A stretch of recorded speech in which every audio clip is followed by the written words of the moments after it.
ನಮಸ್ತೆ ಎಲ್ಲರಿಗೂ. ಇದು ಶುಕ್ರವಾರದ ಬೆಳಗ್ಗಿನ ನನ್ನ ವಿಡಿಯೋ ಆಗಿರುತ್ತೆ. ಯಾರ್ಯಾರೆಲ್ಲ ವಿಡಿಯೋವನ್ನು ನೋಡ್ತಾ ಇದ್ದೀರಾ ದಯವಿಟ್ಟು ಸಬ್ಸ್ಕ್ರೈಬ್ ಮಾಡಿಕೊಂಡು ವಿಡಿಯೋವನ್ನು ನೋಡಿ ಅಂತ ಹೇಳ್ತೀನಿ. ಹಾಗೆ ನಮ್ಮ ಚಾನಲ್ಗೆ ಸಪೋರ್ಟನ್ನು ಮಾಡಿ ಅಂತ ಕೂಡ ಕೇಳ್ತಾ ಇದ್ದೀನಿ. ಬೆಳಗ್ಗೆ ಮೊದಲಿಗೆ ಮಳೆ ಬರ್ತಾ ಇದ್ದಿದ್ದರಿಂದ ಮಕ್ಕಳಿಗೆ ಟಿಫನನ್ನು ರೆಡಿ ಮಾಡಿ ನಂತರ ಕೆಲಸ ಮಾಡೋಣ ಅಂತ ಅಂದ್ಕೊಂಡೆ. ಹಾಗೆಯೇ ಸ್ವಲ್ಪ ಮನೆ ಕ್ಲೀನಿಂಗ್ ಸಹ ಇತ್ತು. ಹಾಗಾಗಿ ಪೂಜೆನೂ ಸಹ ಬೆಳಗ್ಗೆ ಮಾಡ್ಕೊಂಡಿಲ್ಲ, ನಿಧಾನಕ್ಕೆ ಮಾಡ್ಕೊಳ್ಳೋಣ ಅಂಥೇಳಿ ಫ್ರಿಜ್ಜಿಂದ ಮೊದಲು ತರಕಾರಿಗಳನ್ನು ತೆಗೆದು ನಾನಿಲ್ಲಿ ಒಂದು ಕೋಲ್ಡ್ ಇರೋದನ್ನೇ ಕಟ್ ಮಾಡ್ಕೊಳ್ಳಲ್ಲ, ಒಂದು ಸ್ವಲ್ಪ ಟೈಮು ಒಂದು ಅರ್ಧ ಗಂಟೆನಾದ್ರೂ ಸಹ ತಣ್ಣೀರಲ್ಲಿ ಹಾಕಿ ನೆನೆಸಿಡ್ತೀನಿ. ಅದಾದ ನಂತರ ಕೂತ್ಕೊಂಡು ಆರಾಮಾಗಿ ಕಟ್ ಮಾಡೋಣ ಅಂಥೇಳಿ ಇಲ್ಲಿ ತರಕಾರಿಗಳನ್ನೆಲ್ಲ ಕಟ್ ಮಾಡಿ ಎತ್ತಿಟ್ಕೊಳ್ತಾ ಇದ್ದೀನಿ. ಪಲಾವ್ಗೆ ಏನೇನು ತರಕಾರಿಗಳು ಬೇಕು ಅದೆಲ್ಲವನ್ನು ಕಟ್ ಮಾಡಿ ನಾನಿಲ್ಲಿ ಎತ್ತಿಟ್ಕೊಳ್ತಾ ಇದ್ದೀನಿ.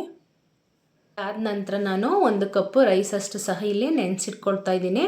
ಫಸ್ಟೇ ರೈಸನ್ನು ಪಲಾವ್ ರೆಡಿ ಮಾಡೋದಕ್ಕೆ ಮೊದಲೇ ನೆನೆಸಿಟ್ಕೊಂಡ್ರೆ ತುಂಬ ಚೆನ್ನಾಗಿ ರೈಸ್ ಆಗುತ್ತೆ ಅಂಥೇಳಿ ನಾನು ಬೆಳಗ್ಗೆ ಟಿಫನ್ಗೆ ಎಷ್ಟು ಬೇಕೋ ಅಷ್ಟು ಮಾತ್ರ ತಗೊಳ್ತಾ ಇದ್ದೀನಿ. 1 ಕಪ್ಪಷ್ಟು ನಮಗೆ ಸಾಕಾಗುತ್ತೆ. ಹಾಗೆಯೇ ತರಕಾರಿಗಳನ್ನು ಹೆಚ್ಕೊಂಡಿದ್ದು ಸಹ ಆಯಿತು. ನಾನಿಲ್ಲಿ ಒಂದು ಕ್ಯಾರೆಟನ್ನು ತೊಗೊಂಡಿದ್ದೀನಿ, ಒಂದು ನವಿಲುಕೋಸನ್ನು ತೊಗೊಂಡಿದ್ದೀನಿ, ಹಾಗೆ ಒಂದು ಸ್ವಲ್ಪ ಬೀನ್ಸನ್ನು ತೊಗೊಂಡಿದ್ದೀನಿ, ಹಾಗೆ ಈರುಳ್ಳಿ ಮತ್ತು ಹಸಿಮೆಣಸಿನಕಾಯಿ ಮತ್ತು 1-2 ಟೊಮೊಟೊ ಅಷ್ಟನ್ನು ತೊಗೊಂಡಿದ್ದೀನಿ, ಮತ್ತು ಶುಂಠಿ ಬೆಳ್ಳುಳ್ಳಿ ಪೇಸ್ಟನ್ನು ರೆಡಿ ಮಾಡ್ಕೊಂಡಿದ್ದೀನಿ. ಇದಿಷ್ಟು ರೆಡಿ ಆಗಿಬಿಟ್ರೆ ಬೇಗನೆ ಪಲಾವ್ ರೆಡಿ ಆಗಿಬಿಡುತ್ತೆ. ಮೊದಲಿಗೆ ಇಲ್ಲಿ ನಾನು ಸ್ಟವನ್ನು ಹಚ್ಕೊಂಡು ಕುಕ್ಕರನ್ನು ಇಟ್ಟು ಅದಕ್ಕೆ 1 ಸ್ಪೂನಷ್ಟು ತುಪ್ಪವನ್ನು ಸೇರಿಸ್ಕೊಳ್ತಾ ಇದ್ದೀನಿ. ತುಪ್ಪ ಹಾಕೋದ್ರಿಂದ ಫ್ಲೇವರ್ ತುಂಬ ಚೆನ್ನಾಗಿರುತ್ತೆ ಅಂತೇಳಿ ನಾನಿಲ್ಲಿ ತುಪ್ಪವನ್ನು ಸೇರಿಸ್ಕೊಳ್ತಾ ಇದ್ದೀನಿ. ಅದಾದ ನಂತರ 1 ಸ್ಪೂನಷ್ಟು ನಾನು ಆಯಿಲನ್ನು ಸಹ ಇದ್ರ ಜೊತೆನೇ ಮಿಕ್ಸ್ ಮಾಡ್ಕೊಳ್ತಾ ಇದ್ದೀನಿ. ನಾನಿಲ್ಲಿ ಕೊಬ್ಬರಿ ಎಣ್ಣೆಯನ್ನು ತಗೊಂಡಿದ್ದೀನಿ. ನೀವು ಯಾವ ಎಣ್ಣೆಯನ್ನು ಯೂಸ್ ಮಾಡ್ತೀರೋ ಆ ಎಣ್ಣೆಯನ್ನು ಸೇರಿಸ್ಕೊಳ್ಳಿ. ಬೇಕಂದರೆ ಕಡಲೆಕಾಯಿ ಎಣ್ಣೆ, ಯಾವ ಎಣ್ಣೆಯನ್ನು ಯೂಸ್ ಮಾಡ್ತೀರೋ ಆ ಎಣ್ಣೆಯನ್ನು ನಾವು ಸೇರಿಸ್ಕೋಬೋದು. ಎಣ್ಣೆ ಮತ್ತು ತುಪ್ಪ ಎರಡನ್ನೂ ಹಾಕಿ 1 ಸ್ಪೂನ್ ಬೇಕಾದರೂ ಹಾಕಿ, ಸ್ವಲ್ಪ ಜಾಸ್ತಿ ಬೇಕಂತ ಹೇಳಿದ್ರೇ ನಾನಿಲ್ಲಿ 1 ಪಾವು ತೊಗೊಂಡಿರೋದ್ರಿಂದ ರೈಸನ್ನು ನಾನು 2 ಸ್ಪೂನ್ಗಳಷ್ಟು ಯೂಸ್ ಮಾಡ್ತಾ ಇದ್ದೀನಿ. ನೀವು ಎಷ್ಟು ಬೇಕು, ಕೆಲವ್ರಿಗೆ ಆಯಿಲ್ ತುಂಬ ಇದ್ದರೆ ಇಷ್ಟ ಆಗುತ್ತೆ, ಹಾಗಾಗಿ ಎಷ್ಟು ಬೇಕೋ ಅಷ್ಟು ಹಾಕ್ಕೊಳ್ಳಿ. ಅದಾದ ನಂತರ 2 ಬಿಸಿಯಾದ ನಂತರ ಪಲಾವ್ ಎಲೆಯನ್ನು ನಾನಿಲ್ಲಿ ಯೂಸ್ ಮಾಡ್ಕೊಳ್ತಾ ಇದ್ದೀನಿ. ಹಾಗೆ ಒಂದು 4-5 ಲವಂಗವನ್ನು ಸಹ ನಾನಿಲ್ಲಿ ಹಾಕ್ತಾಯಿದ್ದೀನಿ. ಹಾಗೆ 1-2 ಮೊಗ್ಗನ್ನು ಸಹ ನಾನಿಲ್ಲಿ ಹಾಕ್ತಾಯಿದ್ದೀನಿ. ಹಾಗೆ ಜೀರಿಗೆ ಮತ್ತು ಸೋಂಫನ್ನು 1 ಸ್ಪೂನ್ ಹಾಕ್ಕೊಂಡಿದ್ದೀನಿ. ಹಾಗೆ 1 ತುಂಡು ಚಕ್ಕೆ, ಹಾಗೆ 1 ಅನಾನಸ್ ಹೂವನ್ನು ಹಾಕ್ಕೊಂಡಿದ್ದೀನಿ.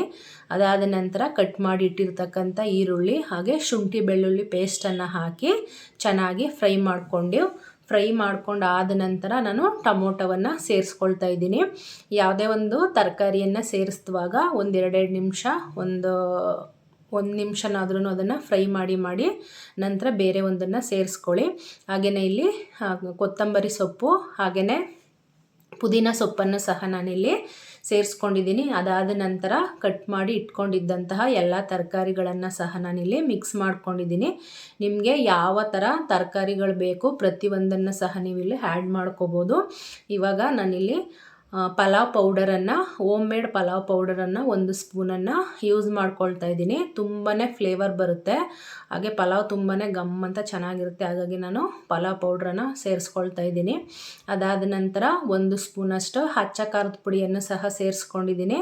ಹಾಗೆ 1 ಸ್ಪೂನಷ್ಟು ಧನಿಯಾ ಪೌಡ್ರನ್ನು ಸಹ ನಾನಿಲ್ಲಿ ಸೇರಿಸ್ಕೊಂಡಿದ್ದೀನಿ. ಹಾಗೆಯೇ ರಾತ್ರಿಯೇ ನೆನೆಸಿಟ್ಟಿದ್ದಂತಹ ಬಟಾಣಿ ಕಾಳನ್ನು ಸಹ ನಾನಿಲ್ಲಿ ಸೇರಿಸ್ಕೊಳ್ತಾ ಇದ್ದೀನಿ. ಎಲ್ಲವನ್ನು ಸೇರಿಸಿ ಚೆನ್ನಾಗಿ 1-2 ನಿಮಿಷಗಳ ಕಾಲ ಚೆನ್ನಾಗಿ ಫ್ರೈ ಮಾಡೋದಕ್ಕೆ ಬಿಡಿ. ಅದಾದ ನಂತರನೇ ನೀವು ರೈಸನ್ನು ಸೇರಿಸ್ಕೋಬೇಕಾಗುತ್ತೆ. ಎಲ್ಲವನ್ನು ಚೆನ್ನಾಗಿ ಉರಿಯೋದ್ರಿಂದ, ಚೆನ್ನಾಗಿ ಆ ಎಣ್ಣೆಯಲ್ಲಿ ಬೇಯೋದ್ರಿಂದ ಪಲಾವು ತುಂಬಾ ಚೆನ್ನಾಗಾಗುತ್ತೆ.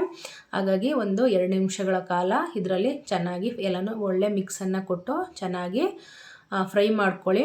ಇದರಿಂದ ಮಸಾಲೆ ಪ್ರತಿಯೊಂದಕ್ಕೂ ಸಹ ಹಿಡಿಯುತ್ತೆ. ಈಗ 1-2 ನಿಮಿಷ ಆದ ನಂತರ ನಾನಿಲ್ಲಿ ಅಕ್ಕಿಯನ್ನು ಸಹ ಸೇರಿಸ್ಕೊಳ್ತಾ ಇದ್ದೀನಿ. ಪಲಾವ್ನ ರೆಡಿ ಮಾಡೋದಕ್ಕೆ ಶುರು ಮಾಡೋಕ್ಕೆ ಮೊದಲೇ ಅಕ್ಕಿಯನ್ನು ನೆನೆಸಿಟ್ಕೊಂಡ್ರೆ ಸಾಕಾಗುತ್ತೆ, ತುಂಬ ಏನು ನೆನೆಯೋದು ಬೇಕಾಗಲ್ಲ. ಇದಾದ ನಂತರ 1ಕ್ಕೆ 2ರಷ್ಟು ನೀರನ್ನು ಸೇರಿಸ್ಕೊಳ್ತಾ ಇದ್ದೀನಿ. ಹಾಗೆ ರುಚಿಗೆ ತಕ್ಕಷ್ಟು ಉಪ್ಪನ್ನು ಸಹ ಹಾಕ್ಕೊಳ್ತಾ ಇದ್ದೀನಿ. ಇವಾಗ ಲಿಡ್ಡನ್ನು ಕ್ಲೋಸ್ ಮಾಡಿ 2 ವಿಷಲ್ ಬರೋದಕ್ಕೆ ಬಿಡ್ತೀನಿ.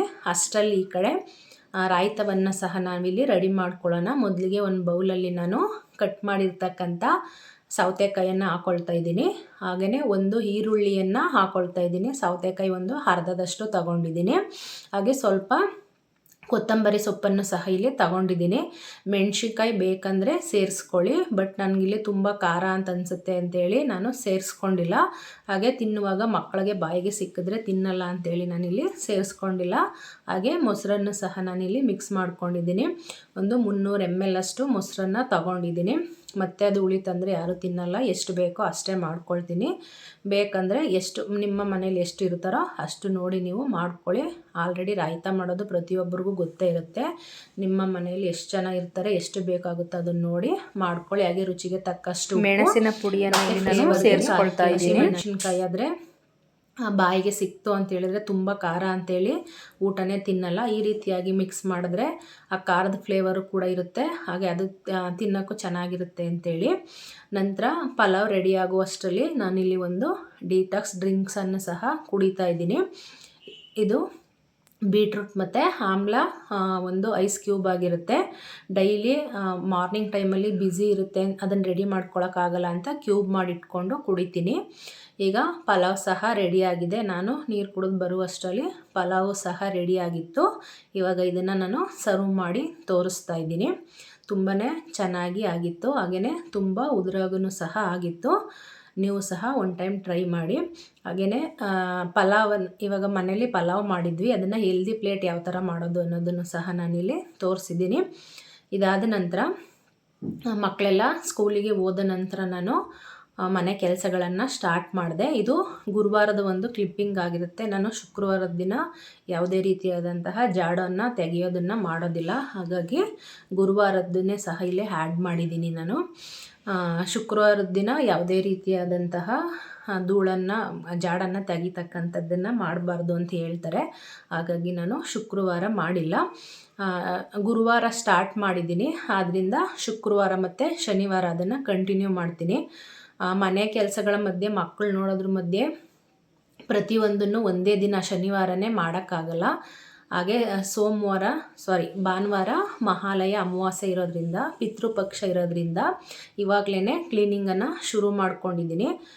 ಮನೆ ಕೆಲಸದ ಜೊತೆಗೆ ಮಕ್ಕಳ ಕೆಲಸದ ಜೊತೆನೇ ಇದನ್ನು ಸ್ವಲ್ಪ ಮುಗಿಸ್ಕೊಬಿಟ್ರೆ ಒಂದು 3 ದಿನಗಳ ಕಾಲ ಎಲ್ಲನೂ ಕ್ಲಿಯರ್ ಆಗುತ್ತೆ ಅಂಥೇಳಿ. ಹಾಗೆಯೇ ಒಟ್ಟಿಗೆ ಸಹ ಪ್ರತಿಯೊಂದನ್ನು ಮಾಡೋಕ್ಕಾಗಲ್ಲ. ಹಾಗೆ ಇಲ್ಲಿ ನಾನು ವಾರ್ಡ್ರೋಬನ್ನು ಸಹ ಕ್ಲೀನ್ ಮಾಡ್ಕೊಳ್ತಾ ಇದ್ದೀನಿ. ಪ್ರತಿಯೊಂದು ಕೆಲಸಗಳನ್ನು ಮಾಡಿ ಮುಗಿಸ್ಕೊಂಡ್ರೆ ನಮ್ಗೆ ಯಾವಾಗ ಫ್ರೀ ಅಂತ ಅನಿಸುತ್ತೋ ಆವಾಗ ಪ್ರತಿಯೊಂದು ಕೆಲಸಗಳನ್ನು ಮಾಡಿ ಕ್ಲೀನ್ ಮಾಡ್ಕೋಬೇಕು. ನಂತರ ಮಹಾಲಯ ಅಮಾವಾಸ್ಯೆ ಆದ ನಂತರ ಹಿಂದೆಯೇ ನವರಾತ್ರಿನೂ ಸಹ ಆರಂಭ ಆಗೋದ್ರಿಂದ ಮನೆಯಲ್ಲಿ ಮತ್ತೆ ಯಾವುದೇ ರೀತಿಯ ಕ್ಲೀನಿಂಗ್ ಕೆಲಸಗಳನ್ನು ಮಾಡೋಕ್ಕಾಗಲ್ಲ. ನವರಾತ್ರಿನೂ ಸಹ ಹಿಂದೆಯೇ ಮಾಡೋದ್ರಿಂದ ನಾನು ಇವಾಗಲೇ ಗುರುವಾರದಿಂದನೇ ಸಹ ಎಲ್ಲ ಕ್ಲೀನಿಂಗನ್ನು ಶುರು ಮಾಡ್ಕೊಂಡಿದ್ದೀನಿ. ಮೊದಲಿಗೆ ಎಲ್ಲ ಗುರುವಾರದ ದಿನ ಜಾಡುವನ್ನು ತೆಗೆದು ವಾರ್ಡ್ರೋಬ್ಗಳನ್ನು ಕ್ಲೀನ್ ಮಾಡಿ ಬಿಟ್ಟಿದ್ದೆ.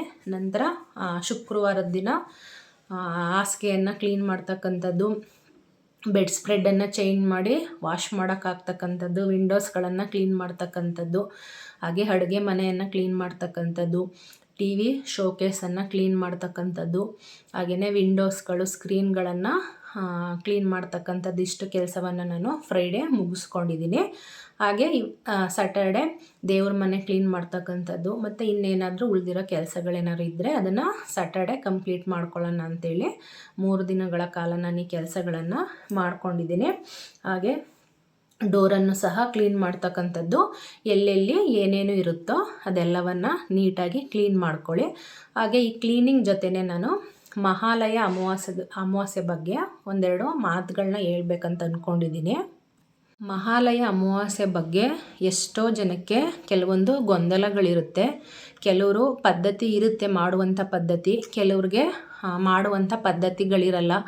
ಕೆಲವರು ಅಮಾವಾಸ್ಯೆ ದಿನ ಎಡೆಯನ್ನು ಹಾಕ್ತಾರೆ, ಕೆಲವರು ದೀಪಾವಳಿಗೆ ಎಡೆಯನ್ನು ಹಾಕ್ತಾರೆ, ಕೆಲವರು ಯುಗಾದಿಗೆ ಎಡೆಯನ್ನು ಹಾಕ್ತಾರೆ. ಅವರ ಪರಂಪರೆಯಲ್ಲಿ ಅವ್ರ ಹಿರೀಕರು ಯಾವ ರೀತಿ ಹೇಳ್ಕೊಟ್ಟಿರ್ತಾರೋ ಆ ರೀತಿಯಾಗಿ ಏನು ಮಾಡ್ತಾರೆ, ಆ ಎಡೆಯನ್ನು ಇಕ್ತಕ್ಕಂಥದ್ದು ಇರುತ್ತೆ. ಹಾಗೆಯೇ ಬೇರೆ ಟೈಮಲ್ಲಿ ಎಡೆಯನ್ನು ಇಕ್ಕಿರ್ತಕ್ಕಂಥವ್ರು ಈಗ ಎಡೆ ಇಕ್ಬೇಕಾ ಅನ್ನೋ ಕೆಲವೊಂದು ಕನ್ಫ್ಯೂಷನ್ ಸಹ ಇರುತ್ತೆ.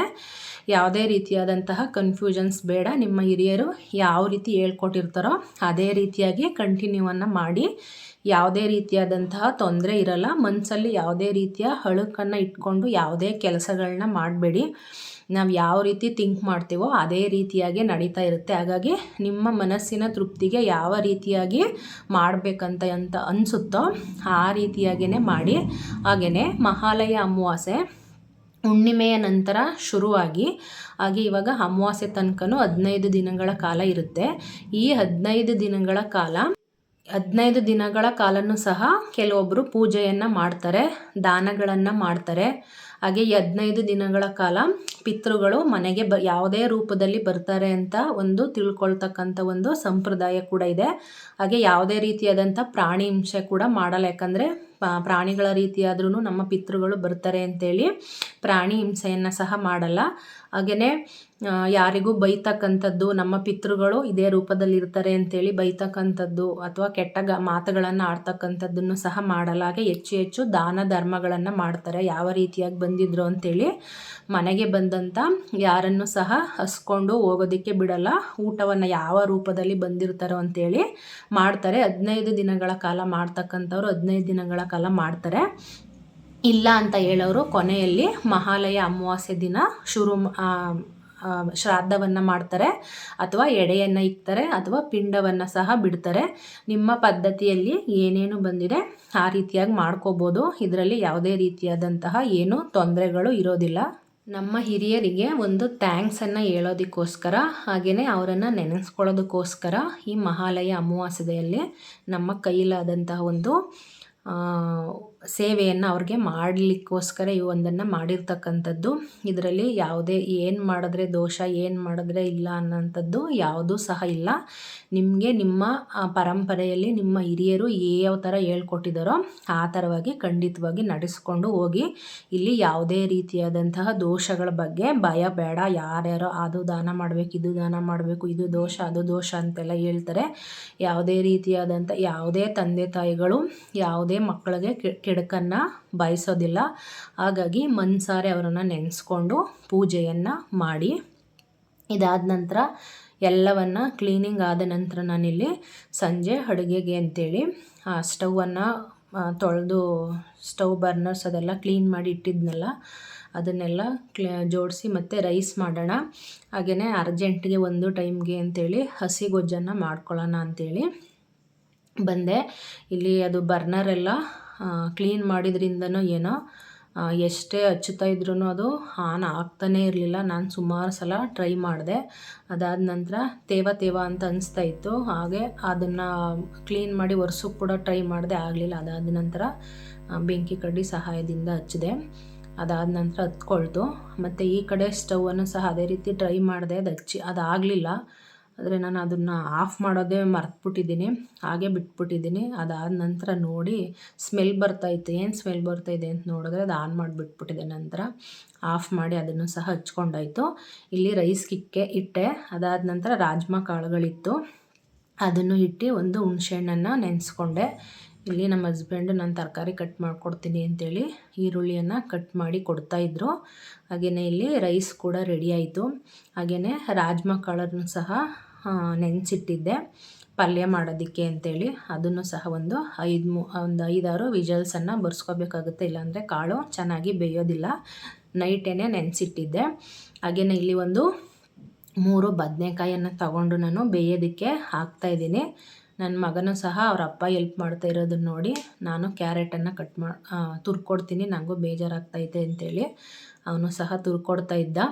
ಮಕ್ಕಳು ಹಾಗೇನೆ ಅಲ್ವಾ, ತಂದೆ ತಾಯಿಗಳನ್ನ ನೋಡಿ ಕಲಿತಾರೆ ಅಂತೇಳಿ ನಾವು ಮನೆಯಲ್ಲಿ ಎಷ್ಟು ಯಾರಿಗೆ ರೆಸ್ಪೆಕ್ಟ್ ಕೊಡ್ತೀವೋ ಅದನ್ನು ನೋಡಿನೇ ಮಕ್ಕಳು ಸಹ ಕಲಿತಕ್ಕಂಥದ್ದು. ಇವಾಗ ಗೊಜ್ಜಿಗೂ ಸಹ ರೆಡಿ ಮಾಡಿಕೊಂಡೆ, ಹಾಗೆ ಪಲ್ಯಕ್ಕೂ ಸಹ ರೆಡಿ ಮಾಡಿಕೊಂಡೆ, ರೆಡಿಯಾಗಿದೆ.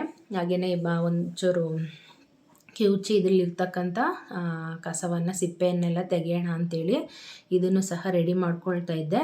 ಇದೆಲ್ಲ ಕ್ಲೀನ್ ಮಾಡಾದ ನಂತರ ಇದಕ್ಕೆ ನಾವು ಇವಾಗಲೇ ಬೇಕಂದರೆ ಉಪ್ಪನ್ನು ಸಹ ಸೇರಿಸ್ಕೋಬೋದು. ಚೆನ್ನಾಗಿ ನೀರನ್ನು ಸ್ವಲ್ಪ ಗಟ್ಟಿನೇ ಹಾಕಿ ಸ್ವಲ್ಪನೇ ಹಾಕಿ ನೆನೆಸ್ಕೊಂಡ್ರೆ ಸಾಕು. ಯಾಕಂದರೆ ಅದು ನೀರು ಸ್ವಲ್ಪ ಗಟ್ಟಿ ಇದ್ರೇ ಗೊಜ್ಜು ಚೆನ್ನಾಗಿರ್ತಕ್ಕಂಥದ್ದು. ಜಾಸ್ತಿ ಯೂಸ್ ಮಾಡಿದ್ರೆ ನೀರನ್ನು ತೆಳುವಾಗುತ್ತೆ, ಅಷ್ಟೊಂದು ಚೆನ್ನಾಗಿರಲ್ಲ.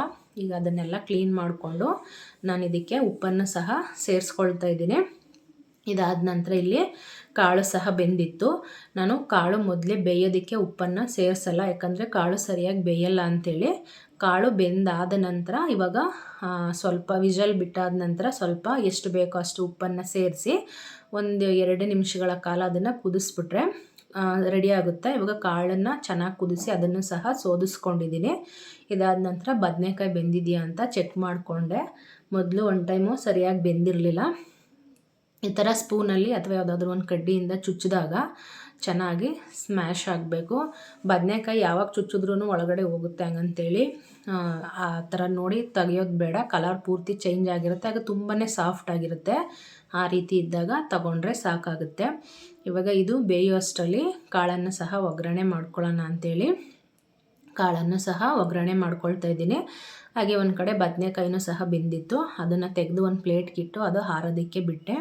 ಇಲ್ಲಿ ನಾರ್ಮಲ್ ಒಗ್ಗರಣೆ 1 ಸ್ಪೂನಷ್ಟು ಎಣ್ಣೆ ಹಾಕ್ಕೊಂಡು ಸಾಸಿವೆ ಹಾಕಿ ನಾನು ಜೀರಿಗೆಯನ್ನು ಸೋಂಪನ್ನು ಸಹ ಯೂಸ್ ಮಾಡ್ತೀನಿ. ಹಾಗೆ ಈರುಳ್ಳಿ, ಹಸಿಮೆಣಸಿನಕಾಯಿ, ಕೊತ್ತಂಬರಿ ಸೊಪ್ಪು ಎಲ್ಲವನ್ನು ಹಾಕಿ ಚೆನ್ನಾಗಿ ಫ್ರೈ ಮಾಡಿಕೊಂಡು ನಂತರ ಬಸ್ಕೊಂಡಿದ್ದಂಥ ಕಾಳನ್ನು ಸಹ ಹಾಕಿ ಚೆನ್ನಾಗಿ ಫ್ರೈ ಮಾಡಿಕೊಂಡು ಮೇಲೆ ಸ್ವಲ್ಪ ಕಾಯಿ ತುರಿ ಹಾಕ್ಕೊಂಡ್ರೆ ರುಚಿಯಾದಂತಹ ಕಾಳು ಪಲ್ಯನೂ ಸಹ ರೆಡಿಯಾಗಿಬಿಡುತ್ತೆ.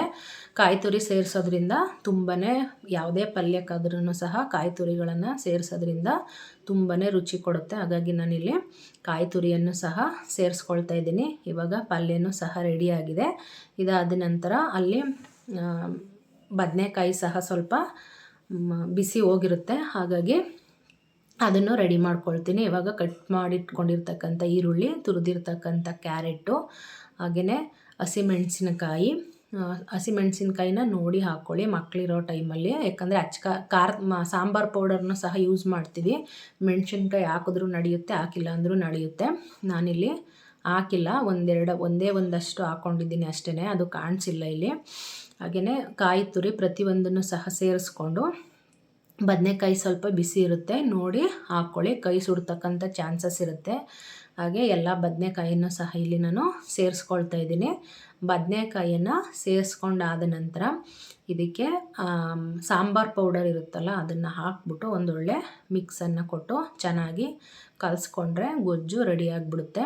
ನಾನಿಲ್ಲಿ ಎಲ್ಲ ಬದನೆಕಾಯಿಗಳನ್ನು ಸಹ ಅದರಲ್ಲಿರ್ತಕ್ಕಂಥ ತೊಟ್ಟನ್ನು ರಿಮೂವ್ ಮಾಡಿ ಬದನೆಕಾಯಿಗಳನ್ನು ಹಾಕ್ಕೊಂಡಿದ್ದೀನಿ. ಬದನೆಕಾಯಿ ಬೇಯೋದಕ್ಕೆ ಇಡುವಾಗ ಹುಳುಗಳು ಸಹ ಇರುತ್ತೆ, ಅದನ್ನು ನೋಡಿ ಹಾಕ್ಕೊಳ್ಳಿ. ಅದಾದ ನಂತರ ಇಲ್ಲಿ ನಾನು 1 ಸ್ಪೂನು ಸಾಂಬಾರು ಪೌಡ್ರನ್ನು ಸೇರಿಸ್ಕೊಳ್ತಾ ಇದ್ದೀನಿ. ಅಚ್ಕಾರದ ಪುಡಿಗಿಂತ ಸಾಂಬಾರು ಪೌಡ್ರು ತುಂಬಾ ಟೇಸ್ಟನ್ನು ಕೊಡುತ್ತೆ, ತಿನ್ನೋದಕ್ಕೂ ಸಹ ಚೆನ್ನಾಗಿರುತ್ತೆ. ಮಳೆ ಟೈಮ್ ಆಗಿರುತ್ತೆ, ಹಾಗೆ ರುಚಿಯಾಗಿ ಏನಾದರೂ ತಿನ್ನಬೇಕು, ಡಿಫ್ರೆಂಟ್ ಸಾಂಬಾರು ಬೇಕು ಅಂತ ಹೇಳಿದಾಗ ಇದನ್ನು ಸಹ ಒಂದು ಟೈಮು ಟ್ರೈ ಮಾಡ್ಬೋದು. ನಮಗೆ ತುಂಬಾ ಇಷ್ಟವಾದಂತಹ ಒಂದು ಗೊಜ್ಜು ಇದು. ಬಿಸಿ ಅನ್ನ, ತುಪ್ಪ, ಗೊಜ್ಜು ಎಲ್ಲ ಹಾಕ್ಕೊಂಡು ತಿಂತಾಯಿದ್ರೆ ತುಂಬಾ ಚೆನ್ನಾಗಿರುತ್ತೆ. ಹಾಗೆಯೇ ಮೊಸರನ್ನು ಸಹ ಸೇರಿಸ್ಕೊಂಡು ಇದ್ರ ಜೊತೆ ತಿಂದರೆ ಚೆನ್ನಾಗಿರುತ್ತೆ. ಇವಾಗ ನಾನು ಸರ್ವ್ ಮಾಡ್ಕೊಳ್ತಾ ಇದ್ದೀನಿ. ಮೊದಲಿಗೆ ರೈಸ್ ಹಾಕ್ಕೊಂಡು ಅನಂತರ ಗೊಜ್ಜನ್ನು ಹಾಕಿ ಪಲ್ಯವನ್ನು ಹಾಕಿ ಸರ್ವ್ ಮಾಡ್ಕೊಳ್ತಾ ಇದ್ದೀನಿ. ತುಂಬಾ ಚೆನ್ನಾಗಿ ಬಂದಿತ್ತು. ನೀವು ಸಹ ಒಮ್ಮೆ ಅರ್ಜೆಂಟಿಗೆ ಸಹ ಆಗುತ್ತೆ, ಹಾಗೆ ಡಿಫ್ರೆಂಟ್ ಟೇಸ್ಟನ್ನು ಸಹ ಕೊಡುತ್ತೆ. ಒಂದೇ ರೀತಿಯಾಗಿ ತಿಂದು ಬೇಜಾರಾಗಿರೋದ್ರಿಂದ ಈ ರೀತಿಯಾಗೂ ಸಹ ಟ್ರೈ ಮಾಡಿ. ಪ್ರತಿಯೊಂದನ್ನು ನಾವು ಮಾಡಿ ತಿನ್ನಿಸೋದ್ರಿಂದ ಮಕ್ಕಳಿಗೂ ಸಹ ಪ್ರತಿಯೊಂದನ್ನು ತಿನ್ನುವಂಥ ಒಂದು ಅಭ್ಯಾಸ ಆಗುತ್ತೆ.